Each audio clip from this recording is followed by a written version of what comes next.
Is my mic on? Is it on? All right.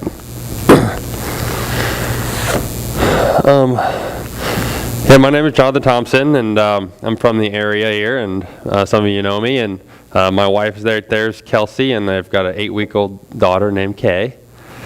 I'm really glad you all came out here to listen to me. I really did hope and pray that my sermon would somehow resonate with you, that God would somehow work through you and then kind of speak to you in a new way.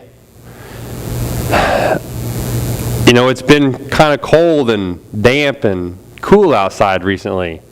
You know, you've probably all noticed that the crops are starting to dry down, that the farmers are getting ready, preparing for harvest, including ourselves, and that's loud. I'll just wait for that. All right. The weather's changing outside. You notice things are starting to turn. The night's coming, the darkness comes a little sooner, and it lingers a little longer in the morning.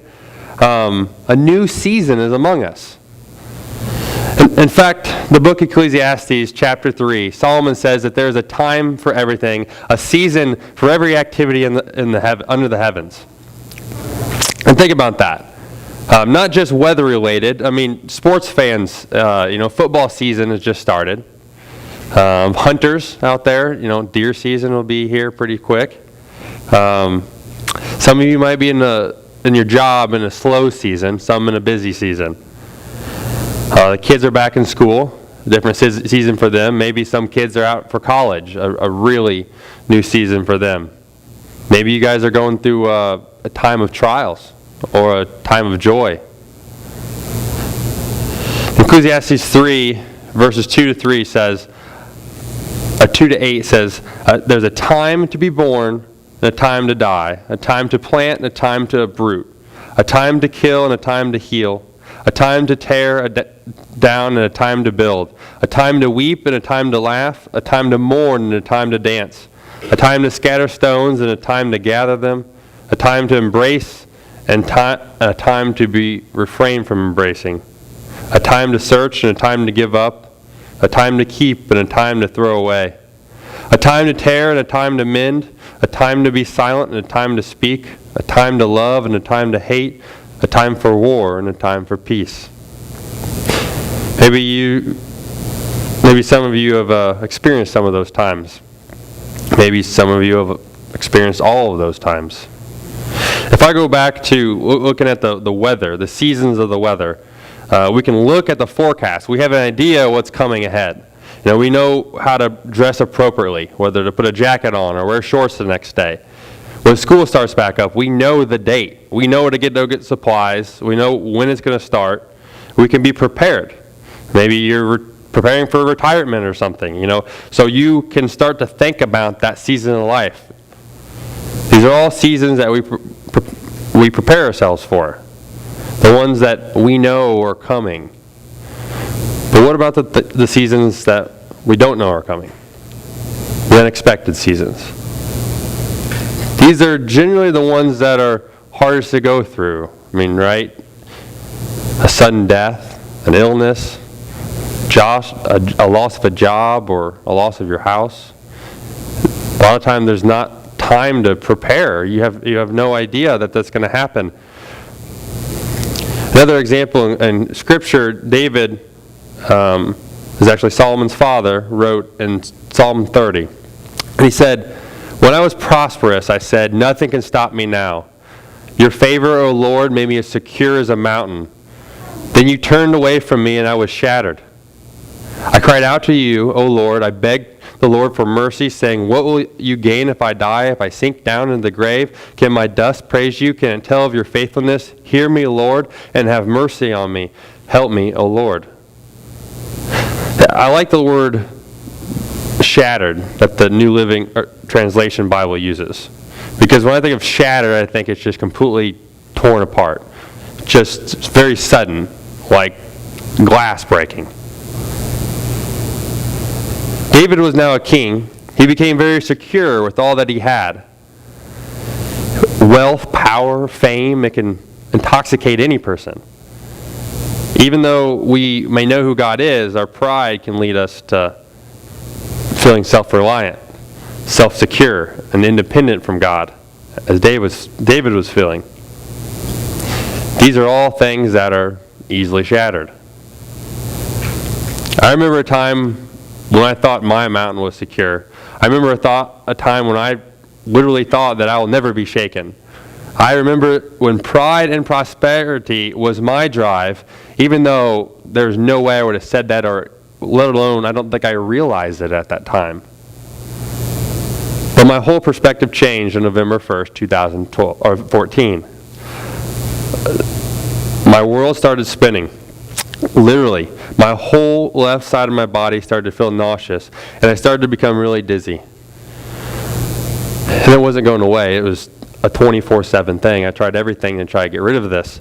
I went to several doctors, a physician, a vertigo specialist, a chiropractor, and then finally an eye doctor. And they all concluded that I had some type of inner ear infection. One night I even went to the emergency room, and the doctor there said she was 100% certain that that's what it was. Looking back, though, I'm really glad that she said that, because I just started dating this new girl, which is now my wife, and I was scheduled to meet her whole family that weekend. So I was kind of nervous about all that, and then a couple weeks later was my sister's wedding. My only sibling got married. But during the wedding, several people kept telling me, you gotta, you're so dizzy, you need to get that checked out. And I was an usher in the wedding, and I was just really trying to walk down the line straight. And I went Monday morning, and I called, and I got in with an eye doctor, and he got me to issue an MRI. So me and my dad drove me there because I couldn't drive very well at that time, and I remember going there, and the technician was telling me all about the MRI machine, and that it'll be, it's probably nothing, and we'll be able to show you what it is right away. I sat in there a long time, and he told me it would be about 30 minutes, and it was well over an hour.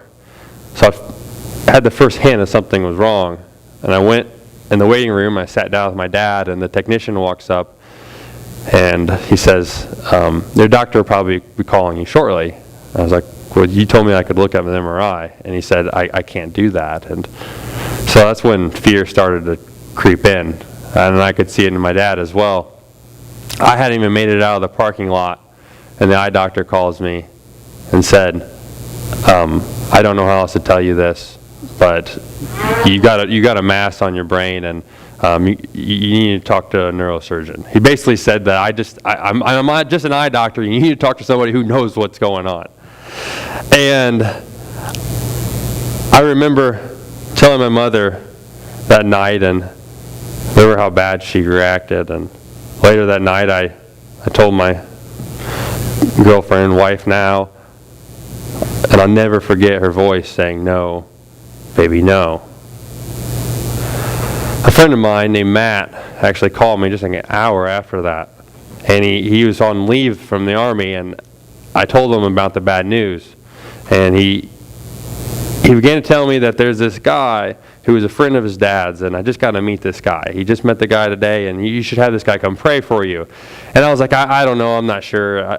Maybe I'll do it over at your parents' house tomorrow evening. So I didn't really think much of it. All my mind was just going to a neurosurgeon. I don't know what's going on, and after a long sleepless night, we finally went to the neurosurgeon's office, and they recommended us that we go and check in the ER, because then we're able to see him right away. And mind you, this is the day before Thanksgiving. I was not going to wait 4 more days through Thanksgiving break to not see somebody. And so we're sitting at Roman Hospital for a couple hours, and then they tell us, oh, actually, he's in St. Joe doing a surgery. So we rush over there. We meet him in between 2 surgeries that he's doing, and we're scrambling through the hospital, and we find the room that he's in.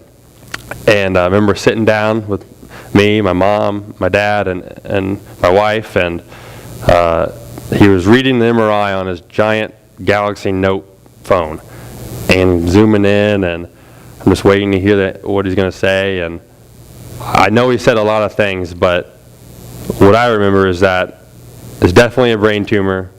It's cancerous. It needs to be removed. It's going to kill you. We'll schedule surgery next Thursday. With a shocking look, I remember asking him if I could possibly live till I'm 80.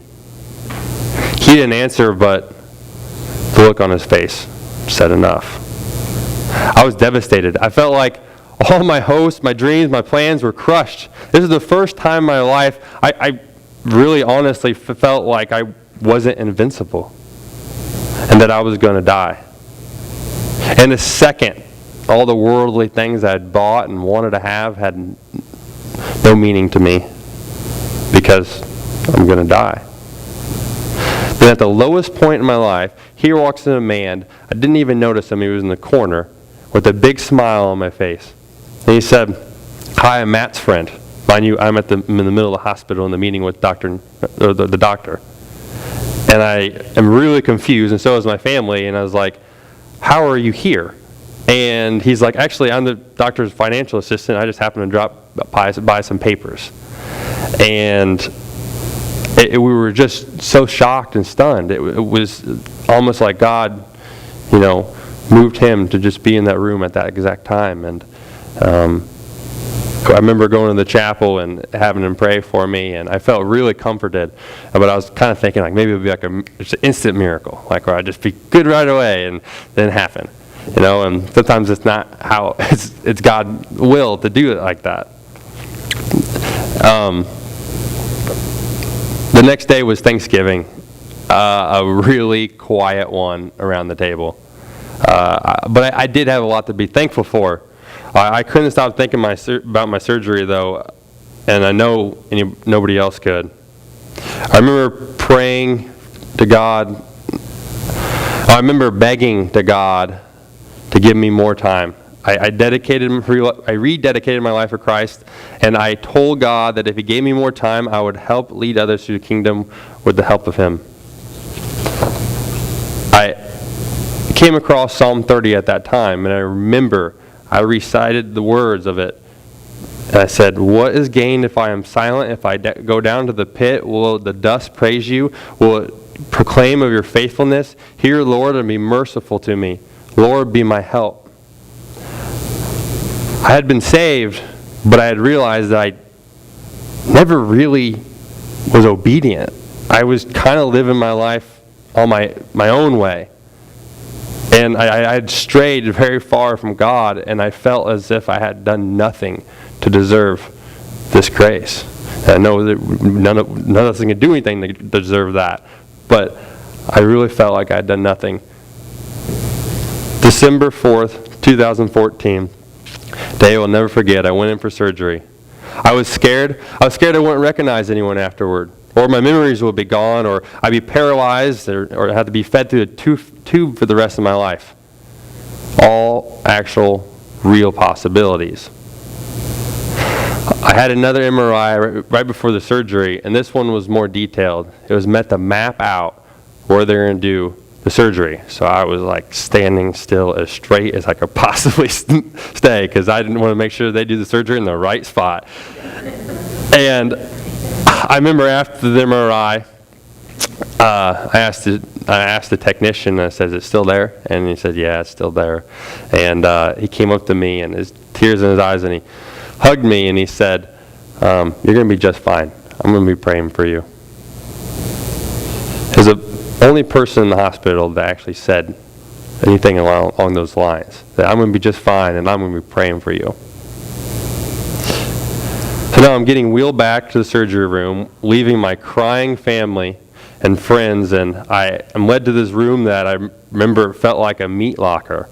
And it was cold, and they kept trying to give me anxiety medicine, and I was like, "No, I'm going to pray at the last second." And once they gave me the anesthesia, it was 1, 2, and I was out. Then I woke up, and I immediately tried to think back as far as I could. I tried to think of memories when I was like 3 years old or whatever, and I was like, I think all my memories are here. And then I was like, started to talk. And I started talking, and someone right. I started saying A, B, C, F, R, G, T. I'm like, ugh, like I couldn't say a single word. I couldn't even say Kelsey's name. And it was scary, but I was glad to still be who I was. I could remember that stuff, but it's crazy that this new girlfriend that I'd only been dating a couple months at that time, she's actually was her major in college was speech language pathology. And she was able to help me get my speech back a lot quicker. 10 days after the surgery, I decided I wanted to do something outside. I was getting tired of being cooped up, and we drove in, went and saw a movie, and we went to Red Lobster. When we sat down, Kelsey sat down first, and then I thought for a second, after I sat down, why don't we switch sides so that nobody can see my scar? I had 37 staples, and it was all bloody, and it was gross at the time, and I couldn't wear a hat. And so I stand up, and then it was almost like someone just like pushing me down, like telling me like just to sit back where you're at. And so I sat back down. I know Kelsey had already got up to switch, and she's like, "What are you doing?" And I just said, "I think I need to just sit down right here." I don't know why. 2 seconds later, the waitress comes over and says, "Oh my gosh, what happened to your head?" It's like the worst possible thing anyone could have ever said to me at that time. And I then explained, though, with the help of with Kelsey, that because I could only say small words at that point, that I just had a brain surgery and a tumor was removed. And she said, "Well, that's so weird because a friend of mine just had brain tumor removed." And I said, "Really?" So I got his name, and we started talking through Facebook the next day. Actually, it was that night, and he had the same surgeon. His surgery was a month before mine. We both started radiation in MD Anderson in Houston, Texas on the same day. We ended up living together in a young adult house for cancer patients, and we became great friends over the time. And it's just because I had this intuition that I needed to just sit right here. Like God was prompting me to do that. I was down in Houston for 2 months. I got tests and radiation, and I came back to Illinois at the end of February. And one day after I got back, I was driving down Veterans Parkway. I know this is really specific, but I remember the time. It was around 2 o'clock on a Wednesday. And I've had another one of those feelings, like God was telling me to do something. And I went and I visited a pastor friend of mine who had been in contact with me the whole time I was down in Houston. We talked for a while, caught up, and then he said, "Here, I think you would like this Christian retreat. That's next weekend." And I said, "Oh, maybe." In my head, I'm thinking, "There's no way I'm going to that thing." And so, I was pretty much just thinking I would pick up the paper and just throw out the trash out the door. But he said, "No, what are you doing next weekend?" And I'm hit, I can't lie, especially to a pastor. And it was nothing. He was like, "Well, here, why don't you sign it right now because the deadline's tonight, so it needs to be turned in right away." So I signed it, and I was almost forced to go to this thing. The first day I remember I was a little uncomfortable, and I thought maybe I could say I'm sick and go home and be really easy because I just got radiation done. But some of the speakers really hit me, and I started to come around, and then during one of the breaks, I walked by a man who had the same last name as a vertigo specialist I had clear back in November before I knew anything that was going on. And we got talking, and I remember that lady was such a godly woman, and she also had prayed for me, and her husband was at this retreat. And I was still stunned, from that. And there's only maybe 50 people at this thing. I'm sitting down at my seat during another break, and a man walks up to me and he said, "Do you know who I am?" I said, looking at him, "I don't." I'm thinking maybe I am starting to lose a little memory or something. And he said, "I did your mapping MRI right before you did surgery." I never felt such a powerful handshake when I saw him. This was the only person in the hospital that had said I was going to be just fine, and I'll be praying for you. He had no idea of my name or that I would be there. He continued to tell me that he'd been praying for me every day since he saw me. That's when it really hit me. I mean, that's when I finally really started trusting God. God, obviously, you know my life way better than I do. And my life has continued to have a lot of these, but not always as frequent. But the last two verses of Psalm 30 say, "You turn my wailing into dancing. You remove my sackcloth and clothe me with joy, that my heart may sing your praises and not be silent. Lord my God, I will praise you forever." And that's really how I felt. And I still feel that same way today. God, with His mercy, has saved my body now, but in this process, something much greater had been saved, and that is my soul. And without Christ, it never been possible. In the book of James, it starts off saying, "Dear brothers and sisters, whenever trouble comes your way, let it be an opportunity for joy. For when your faith is tested, your endurance has a chance to grow. So let it grow. For when your endurance is fully developed, you'll be strong in character and be ready for anything." Take joy in troubles. That is not something that is easy to do. Before cancer, I don't think I would have ever thought I would take joy in my troubles. But now, I understand. I understand that I could have lived 1,000 lifetimes over and never came to the Lord. I could have gained all the fortune a man could possibly obtain. I could have become someone famous, a ruler, a president. But how does that all compare if I lost my soul? That is why we are to take joy in our trouble. It brings us closer to God, and from Scripture we know that God's ways are always greater than the ways of the world. It's really hard to stay stable sometimes, though. I don't want to act like I never fall. Oftentimes I find myself wanting control. Deep down, I know I don't have control of my life, but on the surface, I do try. And do you know what is created when you do that? Worry and anxiety. It's my biggest struggle that I've ever had, is letting go and trusting God completely all the time. Sometimes I just want to hang on to a little bit of myself. I want a little bit of control. I have a wife and a 2-month-old daughter. I'm nearly 4 years into remission. 3 more and I fall in the average life expectancy range. I wish I could say that, I never have a worsening thought about my future, but that would be a lie. I've had thoughts of my future kids growing up without me. I've had thoughts of my wife being a widowed single mom. And what also scares me is that I know my wife's strong enough to handle that. I've had thoughts of the cancer could be coming back deeper into my brain to the point to where it could really turn me into a vegetable. But I also have thoughts on heaven and how wonderful it will be. I have thoughts that I hope my friends and family come to know the Lord as well as I do.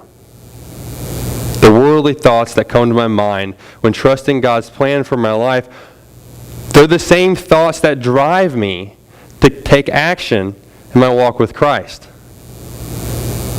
Sometimes people say, well, sometime in the future we'll do this or that, but when I think about the future, I really can't be that naive to think that I'll be there for certain. Right? I can't deny real possibilities. I can't deny reality.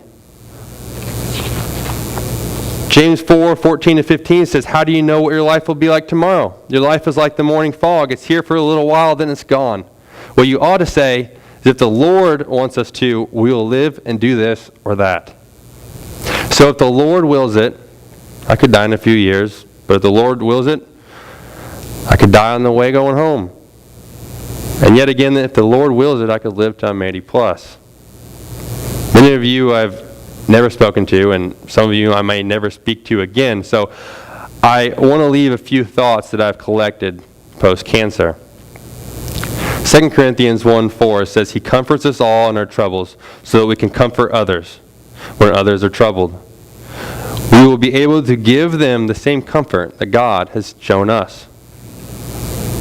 I've noticed that there are 2 big branches of people who go through trials. There are the people who try everything in their power to just want to be normal again, and just try to forget about what happened as much as possible. And then there are the people who accept it and to make a difference in their lives and the lives around them.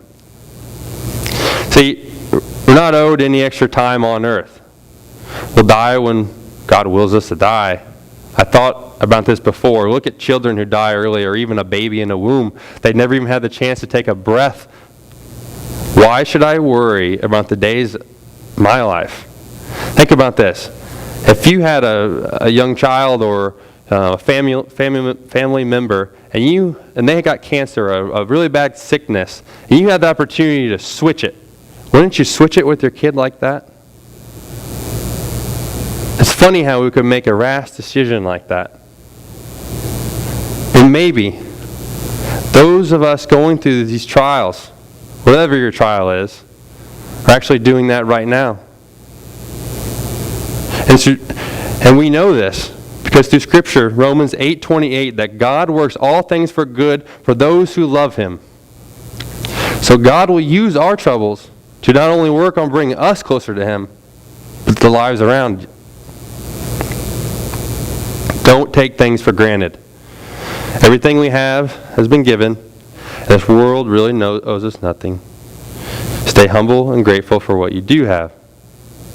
100 years from now, the world will not care about us one bit. I mean, maybe you live 100 years from now, but surely 150, 200 years, the world is not going to care about us. Our money, our materials, our photos, eventually, or even our gravestones are going to rot away. The only things we'll have to leave it with is our teaching and our example. And it's our legacy. And without God, it doesn't really matter. A legacy is made through actions, and what greater actions to have than ones with eternal significance. See, I now choose to stop counting my days so that I can focus of my life with more quality, to stop worrying about any quantity. Because then I'm truly able to realize how much every day is a blessing.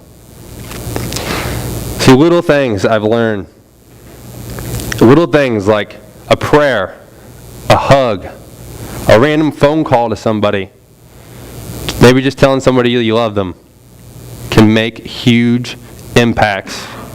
Don't be too busy to do the really important things in life. The things that change lives, the things that lead others a good direction, a direction to Christ. See, there is a time to be born and a time to die. But there is also an opportunity to die and to be reborn. To die of ourselves and to be reborn as a new creation in Christ. Amen.